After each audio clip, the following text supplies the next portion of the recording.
Hare Krishna, Hare Krishna, Krishna Krishna, Hare Hare, Hare Rama, Rama Rama, Hare Hare.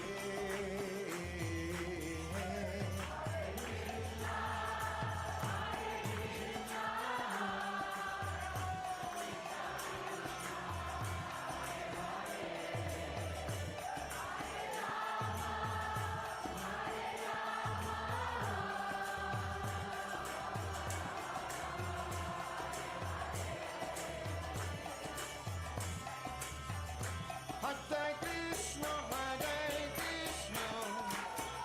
Krishna Krishna, Hare Hare, Hare Rama, Rama Rama, Hare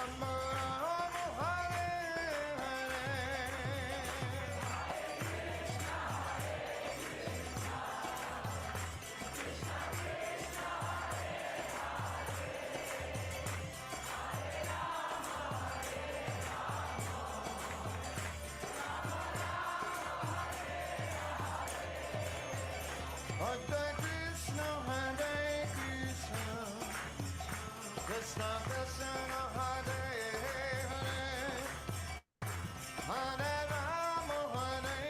Hare, Hare Rama, Rama Rama,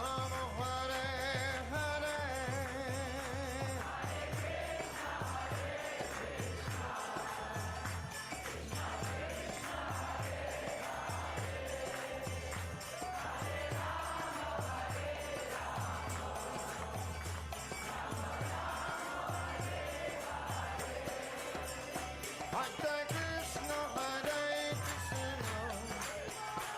Krishna Krishna, Hare Hare, Hare Rama, Rama Rama, Hare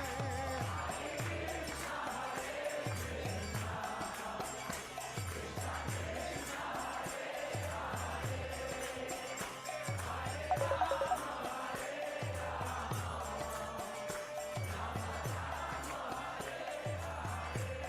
Krishna, Krishna Krishna, Hare Hare, Hare Rama, Rama Rama,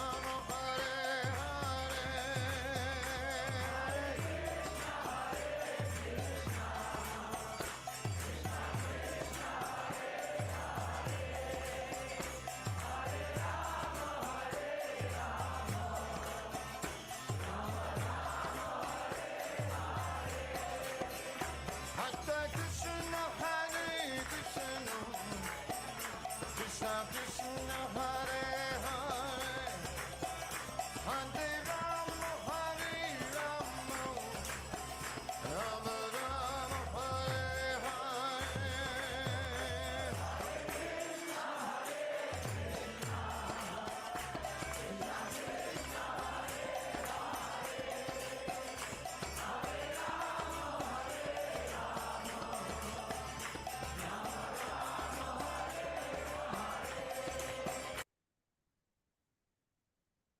Krishna, dear devotees, my humble obeisances to you. All glories to Srila Prabhupada.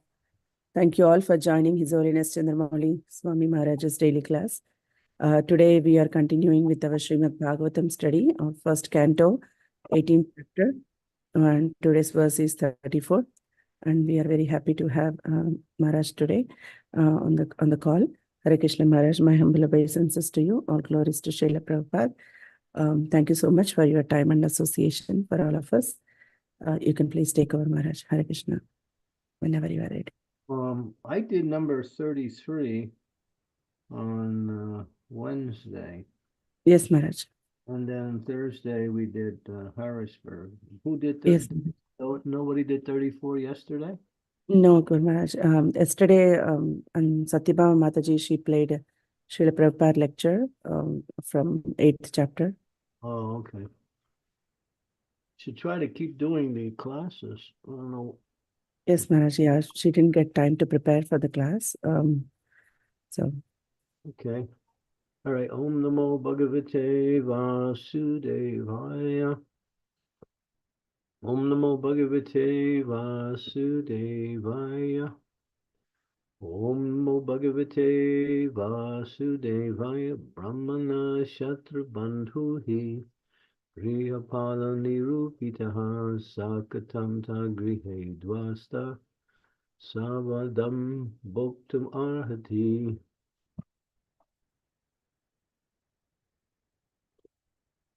Translation: the descendants of the kingly orders are definitely designated as watchdogs, and they must keep themselves at the door. On what grounds can dogs enter the house and claim to dine with the master on the same plate? Purport. The inexperienced Brahmin boy certainly knew that the king asked for water from his father, and the father did not respond. He tried to explain away his father's inhospitality in an impertinent manner, befitting an uncultured boy. He was not at all sorry for the king's not being well received. On the contrary, he justified the wrong act in a way characteristics of the Brahmins in Kali Yuga. He compared the king to a watchdog, and so it was wrong for the king to enter the home of a Brahmin and ask for water in the same pot. A dog is certainly reared by its master, but that doesn't mean that a dog shall claim to dine and drink from the same pot. This mentality of false prestige is the cause of downfall of the perfect daughter. And we can see that in the beginning it was started by an inexperienced son of the Brahmin. As a dog is never allowed to enter within the room and hearth, although it is reared by the master Sumi, according to Shringi, the king had no right to enter the house of Samakrish. According to the boy's opinion, the king was on the wrong side and not his father, and he justified his silent father.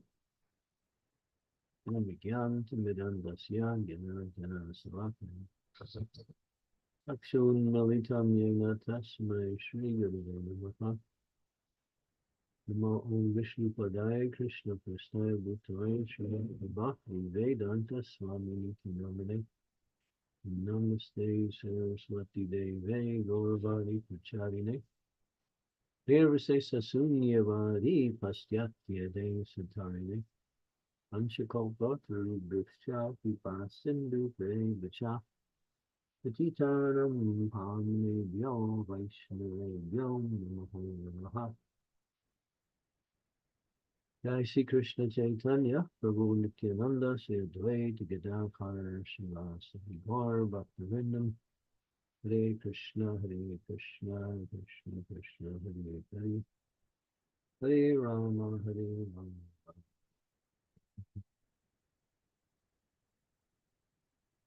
So there are those who know how to take a situation and turn it into something different and give explanations for their different opinion.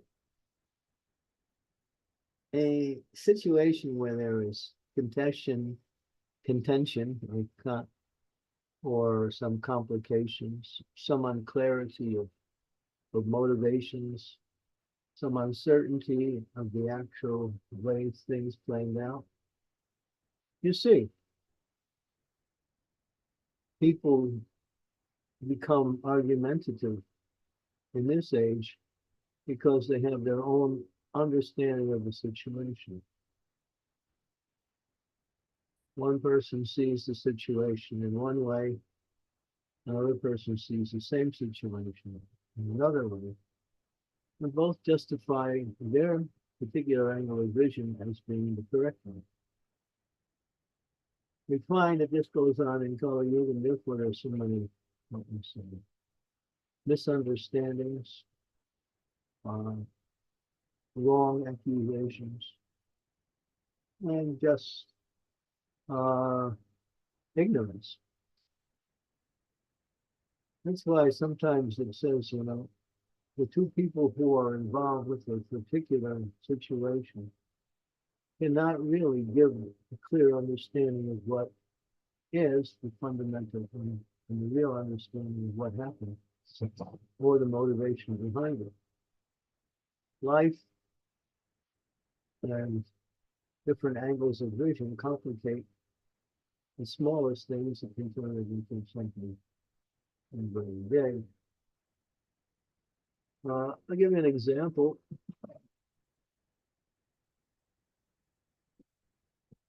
And this is, I heard this personally. You know, husband and wife sometimes disagree with each other. And sometimes that disagreement can sometimes turn into something very continuous, which somehow puts the relationship in a very tenuous or less clear focus. In other words, it starts getting weaker. The example was given where husband and wife are arguing, and it got to the point where the husband wants to now divorce the wife. But then there's some plan to see if they can save the marriage by getting a marriage counselor, a third party, to see the situation from a neutral point and give some opinion. So they went that direction. So the neutral person said, well, can you give me an example? Well, the husband said, I can see by her activities that she doesn't have any love for me. So he chose one particular incident. And he said, she bakes bread, and when she cuts it, she gives me the end piece. You know, the end piece where there's, you know, like a crust. And this proves she doesn't love me. Sounds quite petty, right? And that was his statement to the so-called marriage counselor. And then was finally revealed that the lady was of Italian descent. And from the Italian side, if they give you the end piece, they give you the best piece. But he wasn't aware of that. And he accused his wife of not loving him because she is always giving him the lesser side of something. And in this case, it was bread. So you can see how people jump to conclusions or make statements that are based on a very less amount of evidence. The boy Shringy here, he wasn't even there. He didn't know exactly what happened, nor did he know the situation completely. But now he is making accusations against the king without understanding the whole situation.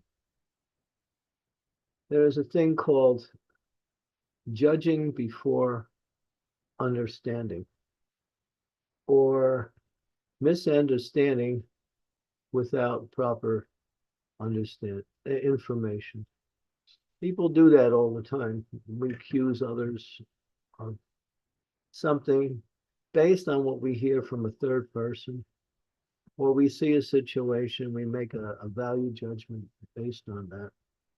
It goes on a lot in society, and people's relationships get broken, problems don't get solved, they get, what we say, lost, or it just leads to another problem. So before one can really understand a situation, one has to actually know everything, both the activity and the mentality of the people who are involved in the situation, whether it's yourself or someone else. Communication in Kali Yuga, especially, is quite assumptuous. People assume things. And the media is very much good at propagating such types of mentalities, where they give you some understanding of the situation, and you expect to believe that that's the way it actually happened. Well, sometimes when you investigate personally, you find it is much different than what you hear. There's another story in the Krishna conscious movement where Srila Prabhupada was in one temple. He was standing there talking to one of his brahmachari assistants. And one very respectable guest entered into the temple. And he came right to Prabhupada. Prabhupada greeted him. And Prabhupada said to the brahmachari, go get him some Mahaprasadam. So the boy left and went into the pujari room. And the pujari was there. When he asked for Mahaprasadam, the pujari said, well, I just made the offering to the deity, and you're going to have to wait until the offering is finished before there's Maha available. So the boy left and came back to Prabhupada. But Prabhupada's mood was he didn't want the guest to wait. And this was Prabhupada's mood. He understood that guests are very special and should be given the best service that we can offer them. And so he said to the boy, no, go back and get that Maha. So when the boy went back into the pujari room, the pujari was chanting his Gayatri. The boy passed up the pujari, walked onto the altar, and brought off the deity's plate and started walking towards Srila Prabhupada. Of course, you could imagine what the pujari thought. He didn't even finish his Gayatri. And then they both were coming towards Srila Prabhupada. So, of course, Prabhupada was the person who solved the situation, explaining to the pujari that this is what he wanted. Now, who was wrong? Was the pujari wrong? Was the brahmachari wrong? Was Prabhupada wrong? So you see a situation like that. No one was actually wrong, but there is misunderstanding, incomplete understanding, and sometimes judgment based on a limited understanding.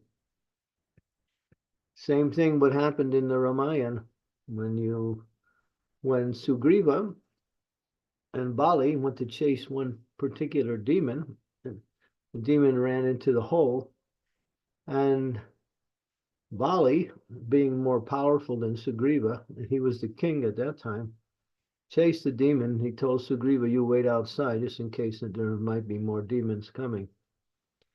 And so he went and he chased the demon, and it was a long time. It was actually more than a couple days, and Sugriva's waiting. After some time, he hears a very violent scream coming out of the hole, and then there's complete silence. So he's thinking, wow, Bali is killed. And then he's waiting, and nothing's happening. So he's thinking, well, my brother must have been killed by the demon. So he takes a rock, a big rock, and he puts it in front of the hole. So the demon, he's thinking, so the demon cannot get out. And he goes back, tells all of the fellow Varners, the monkey soldiers, that this is the situation. And they all have a funeral, a eulogy, mourning for their king, Bali. And then they say to Sugriva, you should become the new king because now it was your brother. He is no longer, so he agrees. After some time, Bali starts coming out of the hole, and he sees a rock there, and he's tired from fighting with the demon. And he can't move it, he's so tired. Finally, he gets up enough strength to get out. He goes back. He sees the situation at the kingdom. He accuses Sugriva of wanting to kill him so he could become the king, and he chases after his lovely brother, who they had such a loving relationship with, and now it's something different. Of course, that's a wonderful story in the Ramayana, and of course how Ram entered into the whole picture eventually. But here is another prime example. This story is one of the more prime examples of judging without understanding. So that happens a lot, but unfortunately, it causes big problems in relationships, and sometimes it even causes wars. So, how do you get around that, or how do you solve that situation? It's best not never to make value judgments on people or situations unless you really understand thoroughly, and that sometimes that takes an investigation.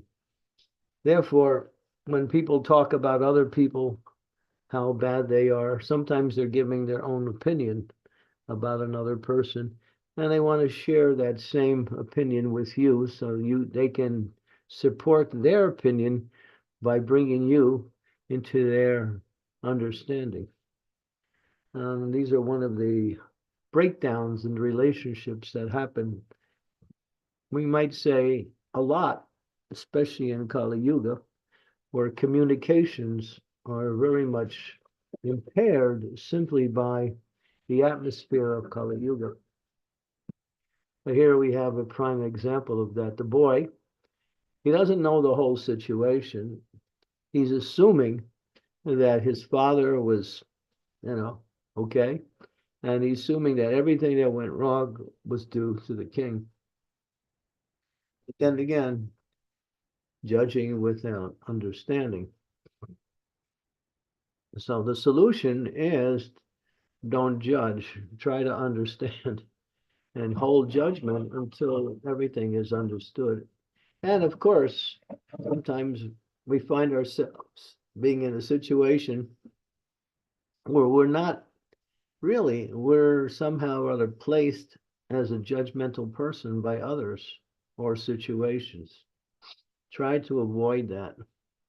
Try to avoid that. There was one devotee in our movement, his name was Jayananda. And Jayananda, of course, there's a few books written about him, and on his disappearance day, we honor him.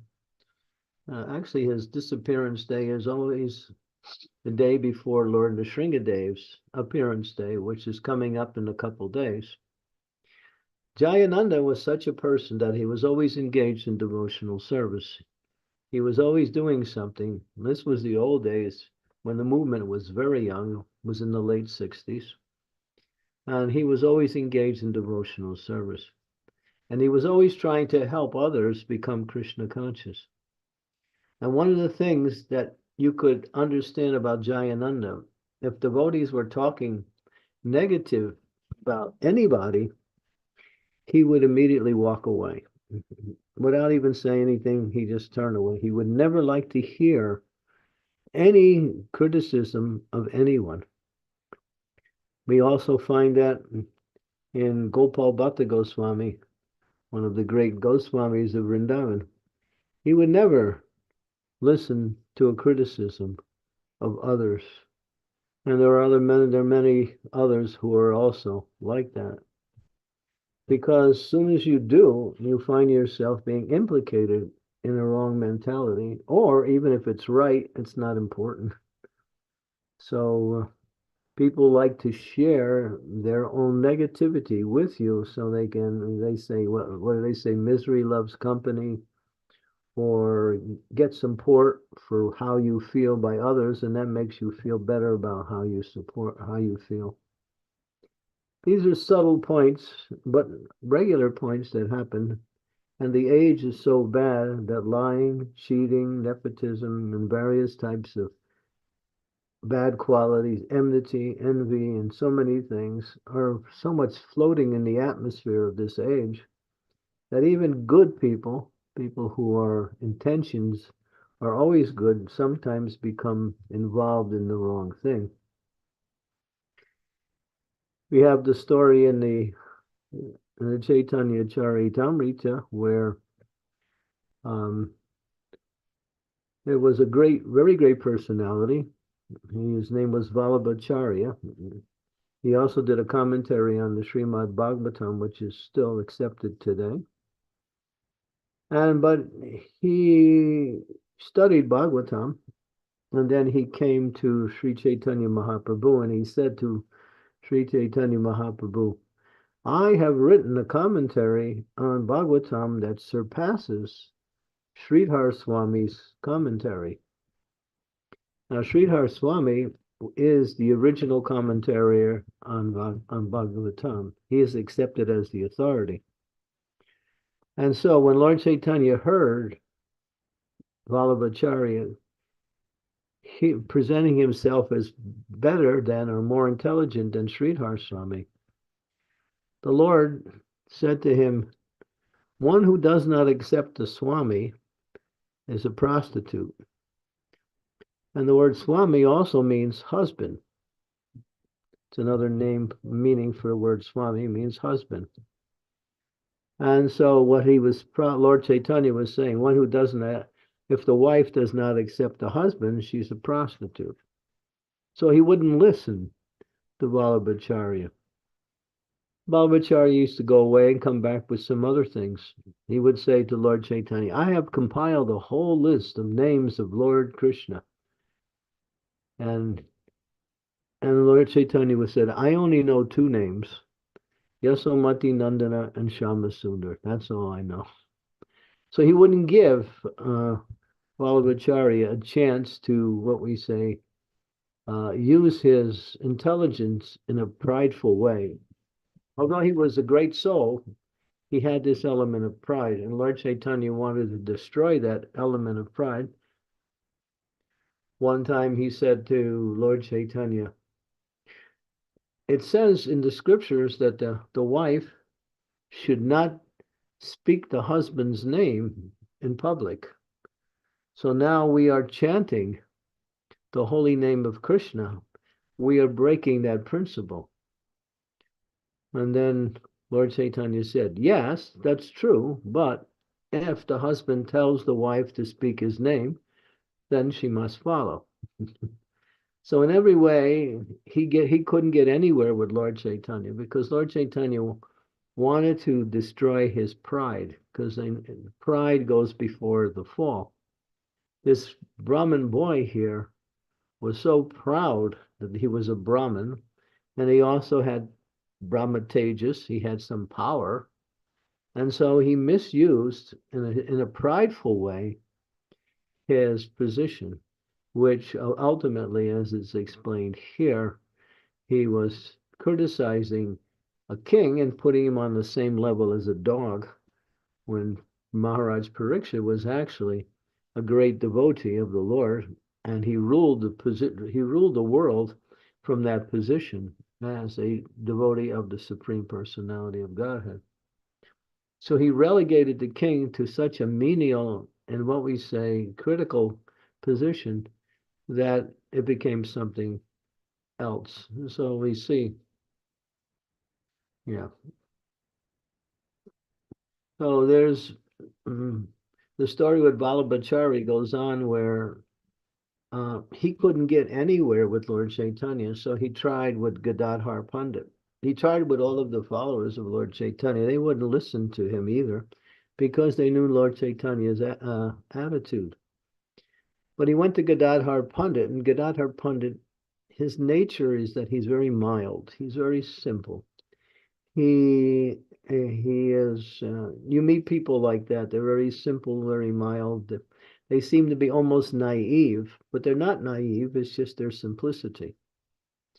And so all of a sudden, he sat next to Gadadhar Pandit and real fast started to read his commentary on the Bhagavatam to Gadadhar Pandit to get someone from Lord Chaitanya's group to listen to him. Gadadhar Pandit, being of that nature, didn't want to offend this great soul, So he was listening, but not listening.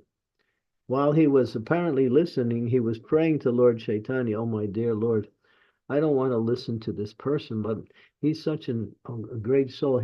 I don't want to offend him by finding fault with what he's doing or going away." Of course, later on, of course, Lord Chaitanya knew about that and didn't say anything to Gadadhar Pandit, but Sarup Damodar Goswami understood the situation and he criticized Gadadhar from listening to him. So we see that how the dynamics of relationships work out in different situations and can turn one situation into something different like that. So here is the prime example of how that is being done here with this Brahmin boy, Shringi. And you'll find that Shringi wanted to impress his fellow students, his fellow playmates, about his power as a Brahmin. And so he exasperated the whole situation and turned it into something much different than what the situation actually was. So these are the faults of interpersonal relationships that can transpire due to misunderstanding, wrong understanding, what they say in jumping to conclusions. So this, when you listen to the news, when you listen to other people talk about other people, always be in the mood of, yeah, maybe you're right, but maybe you're not right. Or try to avoid hearing criticism we use about others. We use the example of Jayananda. He didn't want to hear any of that. He didn't want to hear anybody's apparent fault. Or maybe if it was a fault, still he didn't want to hear that. And the devotee is like that. They see the good qualities in everyone and they do not find fault. And even if there's an opportunity to find fault and they see fault, they overlook it in favor of that person's good qualities. And that's the nature of a Vaishnava. Okay, let me see here.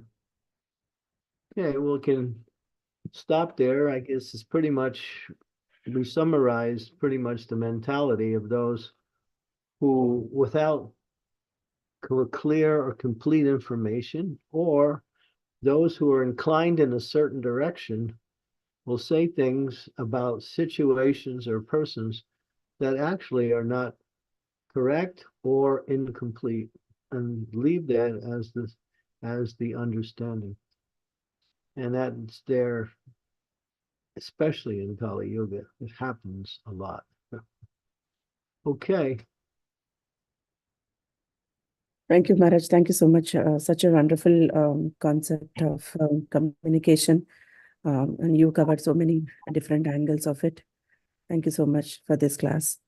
Dear devotees, if you have any questions or comments or realizations, you can please go ahead.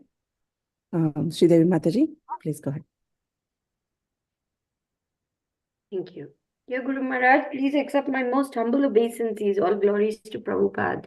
Guru Maharaj, after hearing this class, would there be some extenuating circumstances to listen to criticism just to make the situation better? Because sometimes devotees need to vent, they need to, unburden themselves, or they feel you have some knowledge and understanding, maybe you can help the situation. And then they turn to you to ameliorate or to sort of pour oil over troubled waters, so to speak, which happens often because I'm in that position of trying to help others. So I do hear a lot of, venting, this devotee, that happening. But of course, Yeah, well, you're a counselor, and so you have to listen to people. But Without making a value judgment on the situation, you have to pacify or at least give a person another angle of vision so they can see things in a different way. Broaden their concept of the situation. So the way they explain it or the way you hear it is actually different than what it actually is. Now, I get in that situation also. I usually say, I listen and I try to sympathize, empathize with the person and give some practical understanding and direction, but without making the value judgment. And even if I inadvertently agree with them, I will always go to the other side or to the other person who is involved with them and hear from that side too. Because if you don't, then, you're actually, you could be committing offenses. They always say there's always Yes, Guru Maharaj. Thank you very two sides to every story. So try to help the person without giving a conclusion on the and open up more avenues of understanding for that person to see the same situation, maybe in a broader sense, in a different way. So a counselor has to be like that. They have to have that acumen where they can not only just listen, but also see things from another angle that the person is presenting it. And sometimes we also say, well, yeah, that's very nice. That's your side of the story, but what I'm sure there's another side from the other party involved. But that pair of people don't like that. They don't like that. So it's a very tenuous or very, what we say, precarious situation to be in sometimes. But just to somehow or other show that you have some concern for that person, you listen. Or you make certain statements. But better to be just a listener rather than a judger.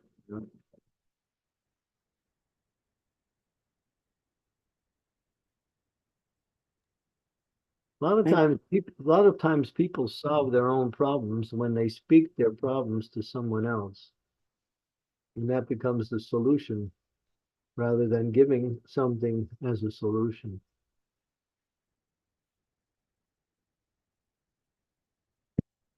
That happens too. People need someone to sympathize, empathize with them. And if you're there and you do that, you're in a more listening mood. But be careful to not to agree with the criticism that they have towards others. Kind of know how to get around that or overshadow it.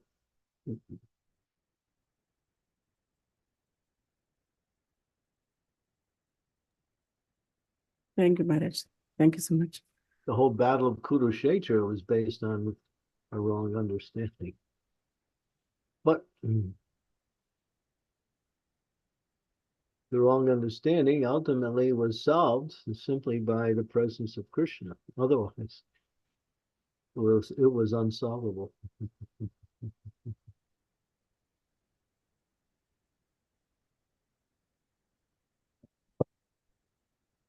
Thank you, Maharaj. Susanna Mataji, you have a question. With a war going on in Ukraine, some people favor one side, some people favor the other side. Some people don't know. Some people don't want to know. Some people, this is the nature of interpersonal relationships. That when there is material tendencies, just like there's a beautiful verse, and no, actually a purport, in I think it's worth bringing up. Maybe Shrimati can bring this verse up. It's really powerful. It's the 4th canto, 30th chapter of Srimad Bhagavatam, verse number 8, 4:38. 8. Yes, Maharaj. Mhm. And maybe you could read it also. Yes, Maharaj. One second. This is a fundamental verse. It's really powerful. Should I read the translation too, Maharaj? Yeah, it's very much relevant to the whole thing. Translation. And the Supreme Personality of Godhead said, "My dear sons of the King, I am very much pleased by the friendly relationships among you. All of you are engaged in one occupation, devotional service. I am so pleased with your mutual friendship that I wish you all good fortune. Now you may ask a benediction of me." Purport. Since the sons of King Prachina Barishat were all united in Krishna consciousness, the Lord was very pleased with them. Each and every one of the sons of King Prachina Barishat was an individual soul, but they were united in offering transcendental service to the Lord. The unity of the individual souls attempting to satisfy the Supreme Lord or rendering service to the Lord is real unity. In the material world, such unity is not possible. Even though people may officially unite, they all have different interests. In the United Nations, for instance, all the nations have their particular national ambitions, and consequently, they cannot be united. Disunity between individual souls is so strong within this material world that even in a society of Krishna consciousness, members sometimes appear disunited due to their having different opinions and leaning toward material things. Right there, okay. Members sometimes appear disunited to having different opinions and leaning towards material things. Go on. Actually, in Krishna consciousness, there cannot be two opinions.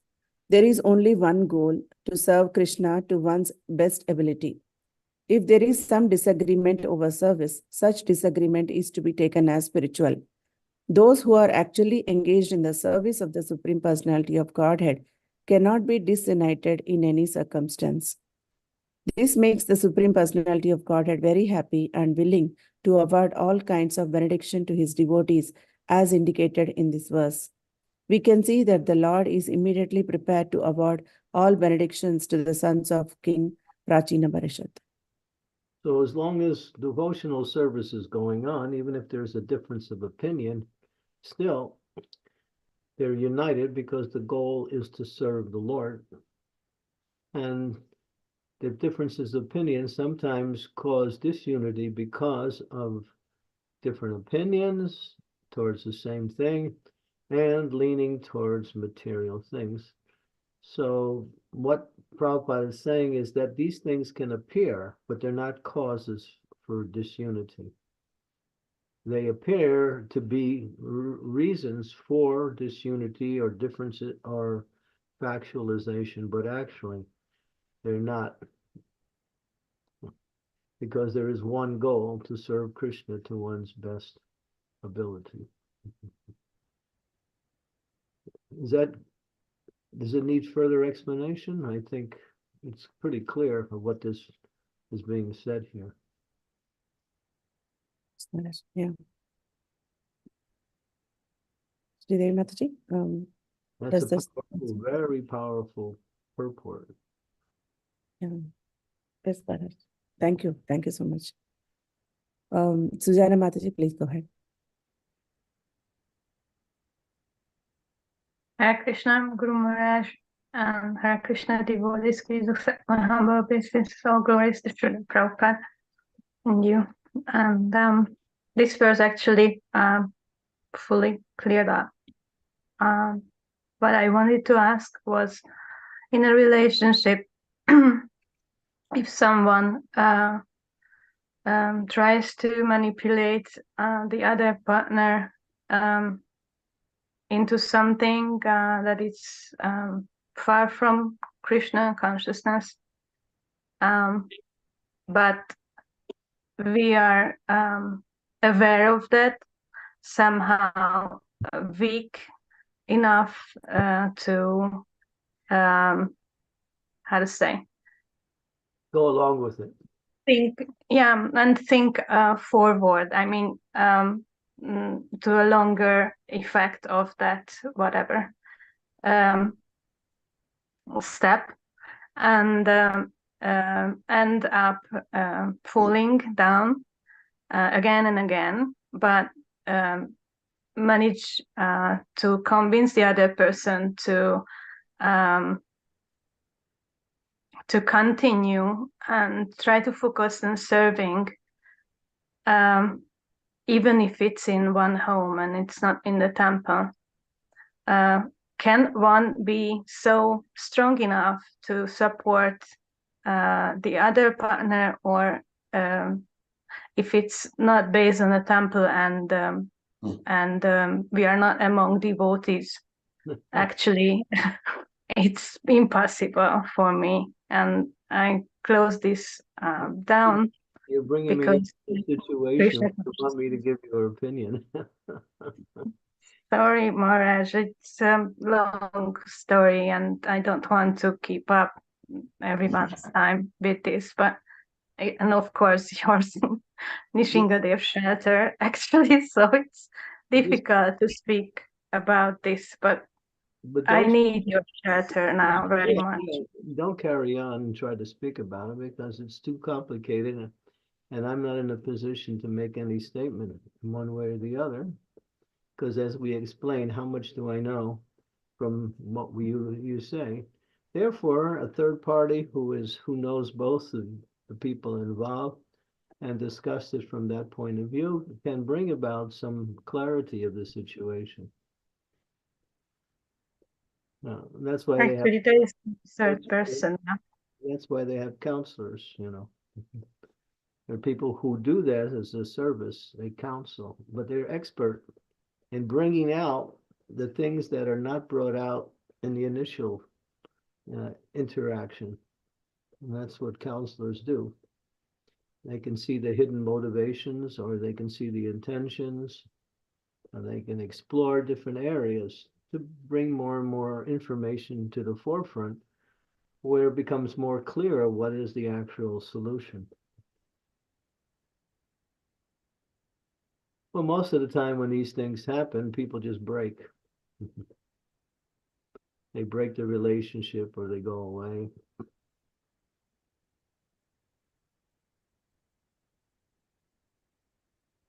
And sometimes that's the solution. It seems to be the easy solution, but in the long run, it's not.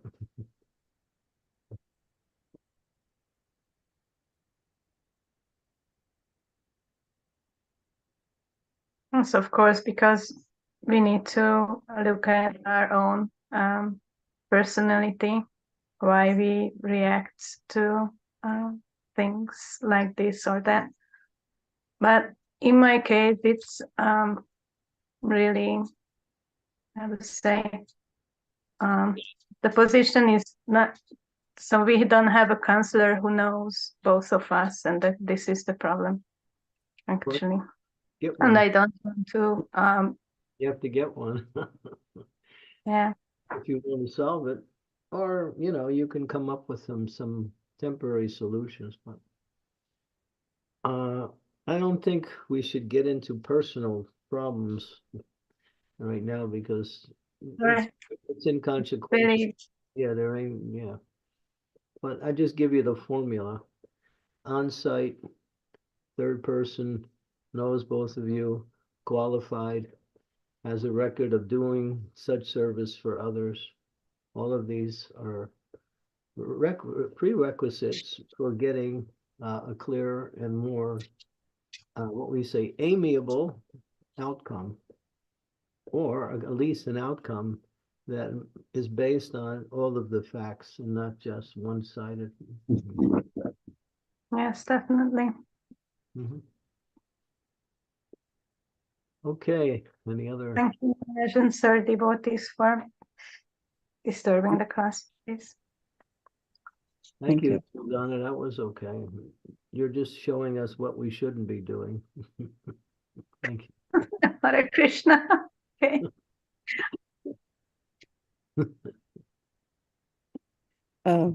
Thank you. Vrindavanath, he's expert at these things. Maybe you can say something in relationship Vrindavanath gets along with everybody, so he has a certain quality that somehow or other is, he sees the situation clearly, and this is my experience with him. So what is that quality that helps you see how to keep interpersonal relationships always, what we say, amicable or continuous? What is that quality? Prabhuji, please share. Hare Krishna, Guru Maharaj, please accept my humble obeisances. All glories to Srila Prabhupada. Guru Maharaj, I used to say always, and I still say that it's all Guru mercy, but I know after one pastime you mentioned, I a bit hesitant to say it's all Guru mercy because I remember you told that pastime, it's all Guru mercy, and in front of you, difficult to say that also now, but that's true. And in fact, today I was just in one of the class, just coming actually from one of the class of Atul Krishna Prabhu in temple.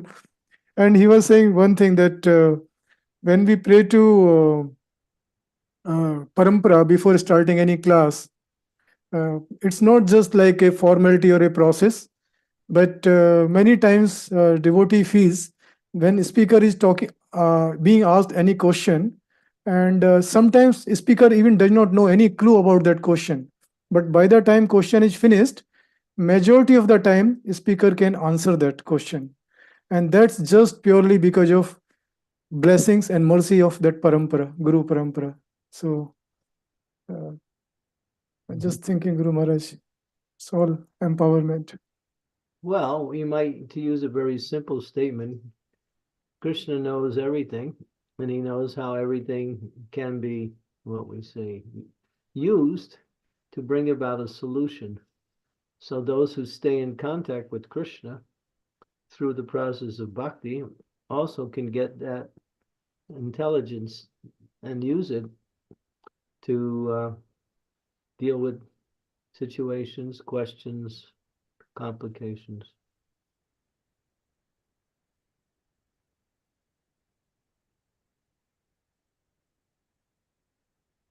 Thank you, Maharaj. Maharaj, I have one question, if you allow me. Yeah, Sorry. yeah.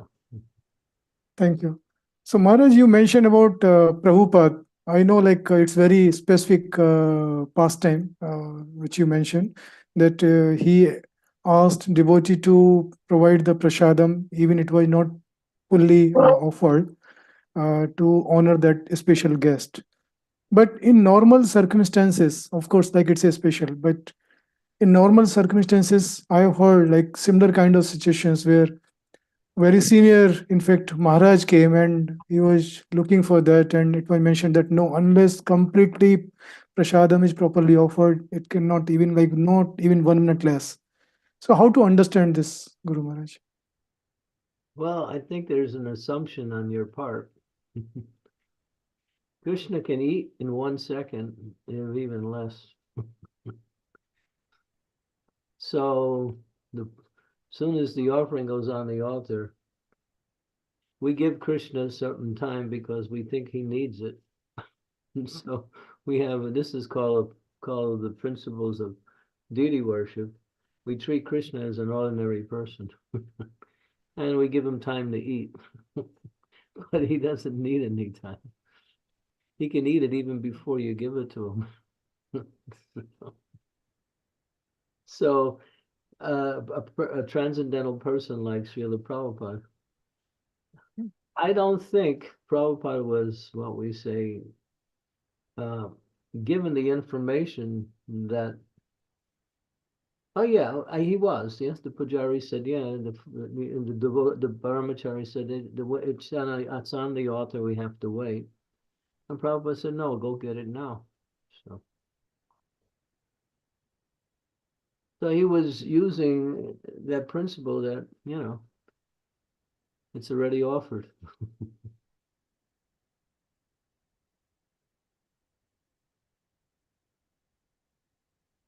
Thank you, Guru Maharaj. Thank you.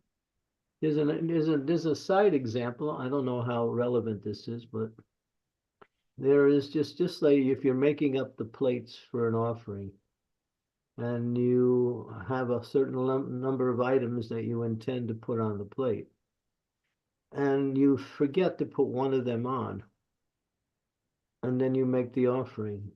That one that you forgot to put on is also offered because your intention was to offer it.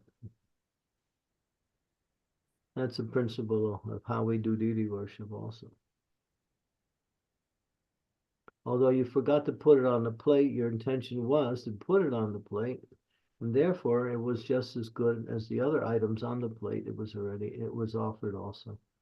So Krishna came and Krishna thought, oh, that one's for me too. So it's not on the plate. I'll just go into the kitchen and eat it. So he does that. He can do that also. That's very useful and unique information, Guru Maharaj. But it's not like we should try that. That's true. This happens if we have the intention, but we, for whatever reason, we forget.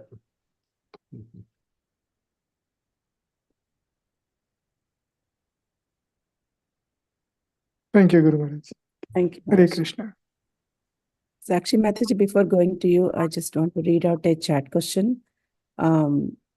Hare Krishna, dear Gurudev and Vaishnavas, please accept my humble obeisances of glories to Srila Prabhupada.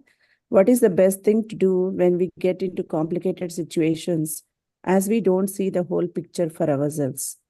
A question by Vrishabh Prabhu. We just answered that, didn't we? I think we were discussing that. Yeah. Yeah, it's don't make value judgments. That's all. Learn more about the situation. Okay. There And was a famous rock and roll song that was very famous when I was a kid, and the song was. Can I sing it for you? yes, Maharaj, please. Okay, back to my rock and roll days. I'm just a soul whose intention is good. Oh Lord, please don't let me be misunderstood. It's powerful, huh? That was a rock and roll song back in the 60s. I'm just a soul whose intention are good. Oh Lord, please don't let me be misunderstood.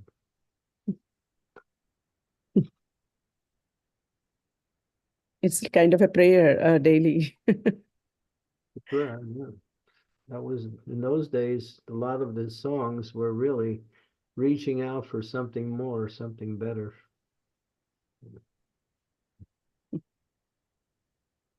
And thank you, Maharaj. So he has a follow-up question.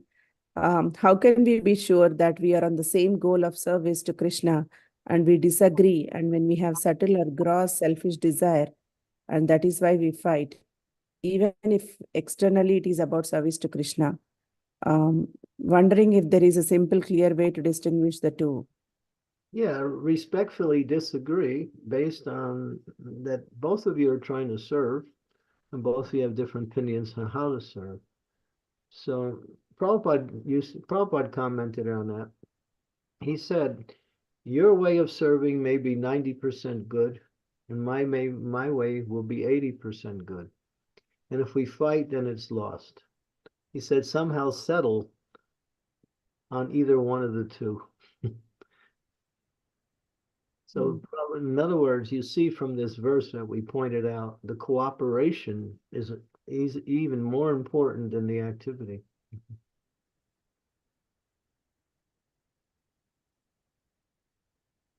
And in case when there is an authority involved, then you would take the opinion of the authority.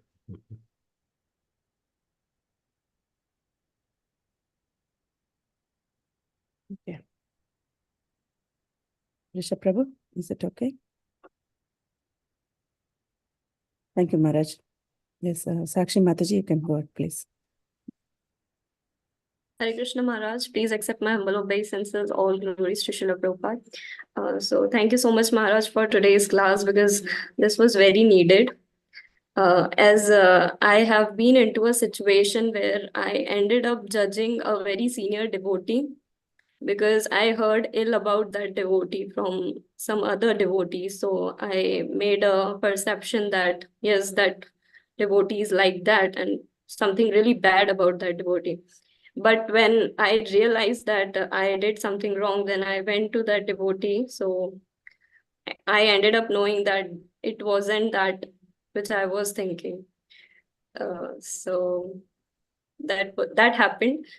But Maharaj, what to do if the person who told us ill about that devotee, that person now misunderstood us? Yeah, That I went to that devotee again. yeah, that's what happens. These misunderstandings happen for different reasons. One wants to be right. One has a certain vested interest in being right. One, there's different reasons why these happen, but try to avoid them. The reasons are many,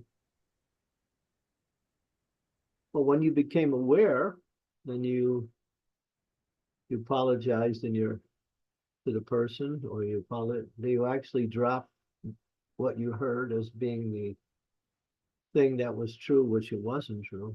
So the idea is to try to avoid hearing negativity about others, unless you are in the position to correct the situation. And there's only usually three categories are there: the spiritual master, the parent, and the teacher in relationship to their followers. They have a responsibility to make sure that things go on in a certain way for the benefit of their followers, not for the benefit of their false ego, but for the benefit of their followers.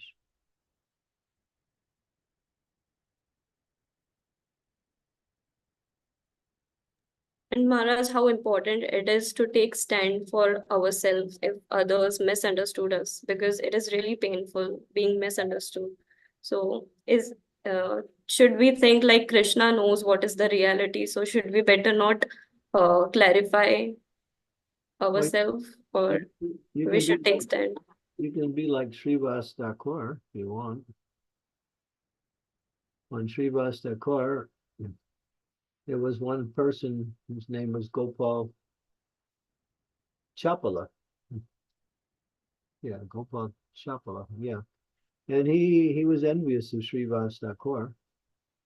So one night when everyone was sleeping, he put all of the paraphernalia for worship of Durga on the doorstep of Srivas, just to make it seem like he was a worshiper of Durga Devi. He was a tantric. He was a materialistic devotee.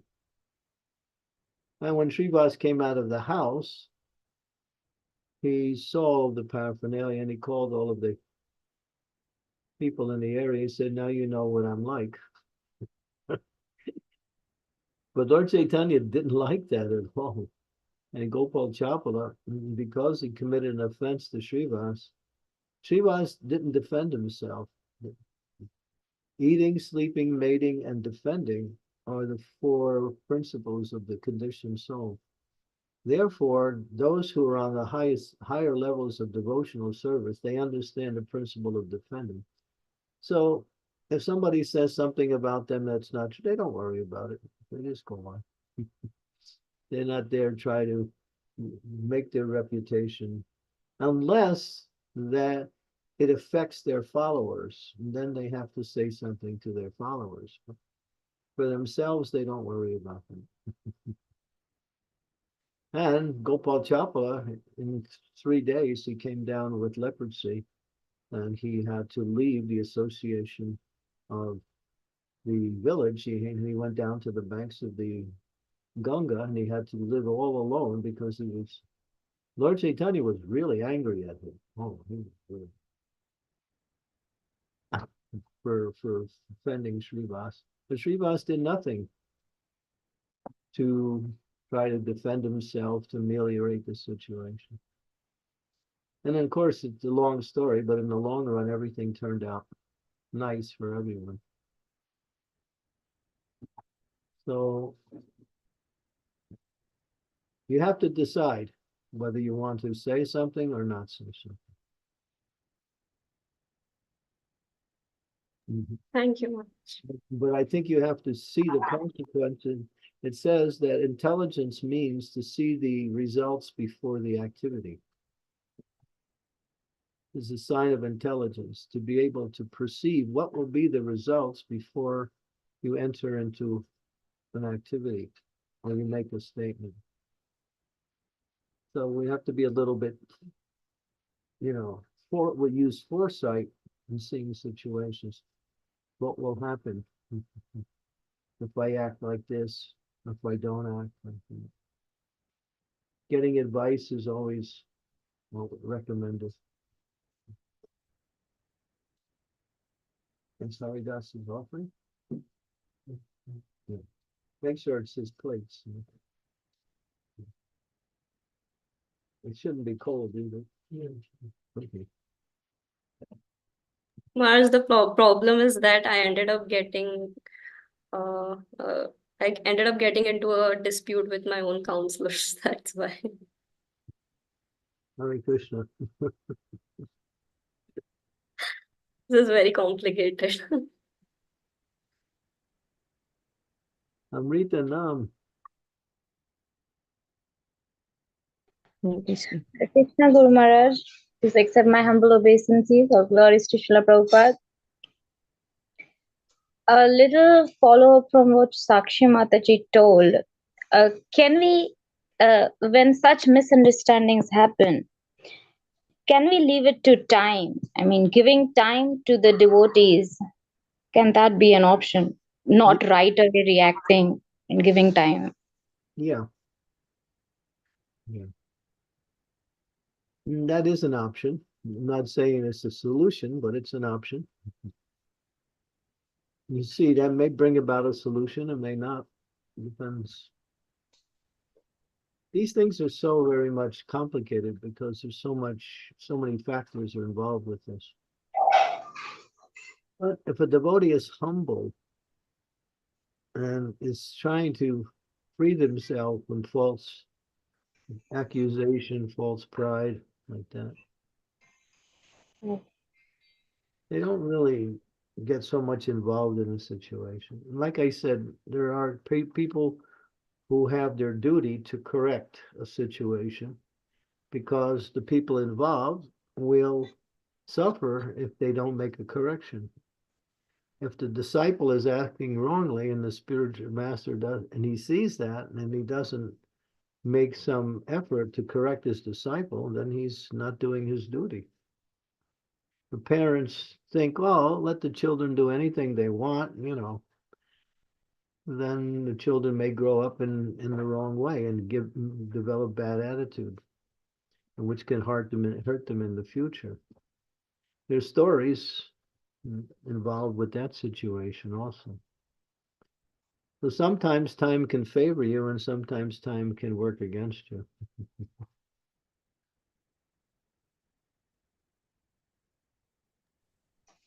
Thank you, Guru Maharaj. So now coming to my question, how can we discriminate? Okay, let me reframe. What is the difference in discriminating and judging? Discriminating is the use of intelligence. Judging is the use of the mind. In other words, discriminating is going into the situation with a little bit more understanding. And accusing or is just, well, how the mind reacts to a situation. So how do you understand the thin line whenever we are in that when we are in any situation? We have the words of the Shastras, we have the words of the spiritual masters, we have the tradition of the Acharyas. We have a dearth of wealth of knowledge at our disposal to be able to reflect The Bhagavatam is full of situations that give understandings of how things play out in a certain way and what is the actual solution. The actual solution is to become Krishna conscious. That's the solution. But sometimes you have to use your intelligence. Do you use your intelligence, get information from others, check the Shastras and see if there's similar situations that came up, which they have? Is it all saying there's nothing new under the sun? That's true. There's nothing new under the sun. The same thing is happening in different ways, and that's called life.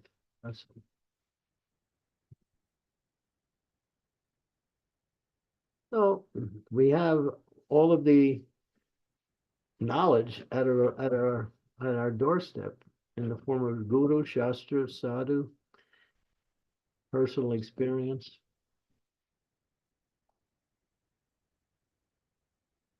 If we make a snap judgment and we realize we're wrong, maybe we make some apology and go on.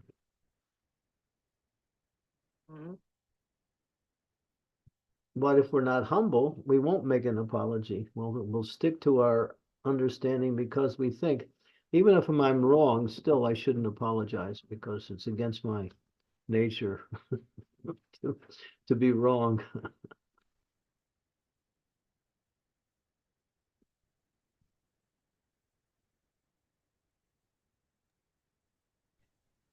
Thank you, Guru Maharaj. I'm just opening up more possibilities. That's all. I'm not giving you pat answers.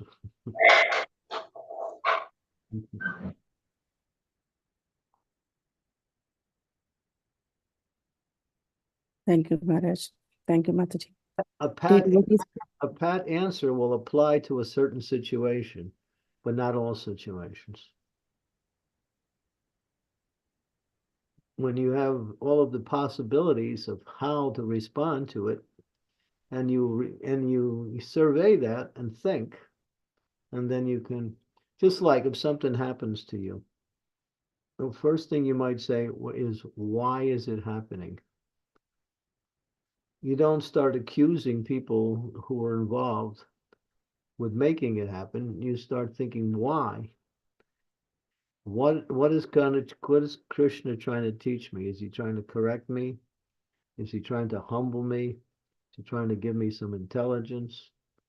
Why is it happening? And then you start opening up the doors to solutions or answers, you might say. These are ways to look at things.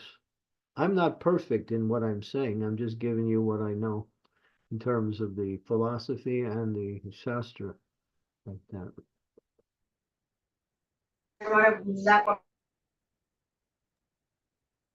Thank you, Guru Maharaj. But I think if it is coming out from the Guru, it is always perfect for the disciple when the disciple needs it.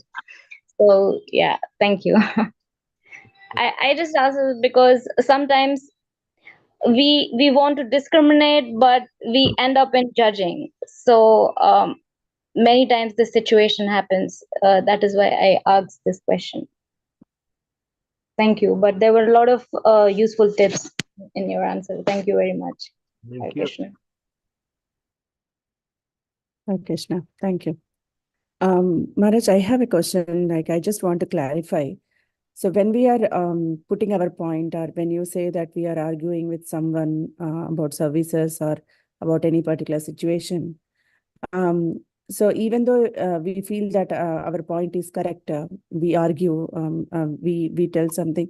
So at that time, is being humble means like we have to keep our argument low or agree with other person even though we feel we are right? Like, is that humility or is that being humble? Yeah. Mhm. Okay. You can still present but you have to come to some solution if there is a situation where something has to go on. Mm. The best way is to take the authority, if there's an authority in the situation, as the final judgment. If there's none, then you try to ameliorate and come to some kind of agreement where the service can go on. Mm. But if you fight, as Prabhupada said, then everything's lost. Mm. Okay. Yes, Maharaj. Thank you. Okay, so should Dear we? devotees, any questions or comments last minute? Maharaj, Abhiram Saka Prabhu from Charlotte, he joined and he wants to talk to you. So I'll just stop the recording and live. And yeah. He wants to talk to me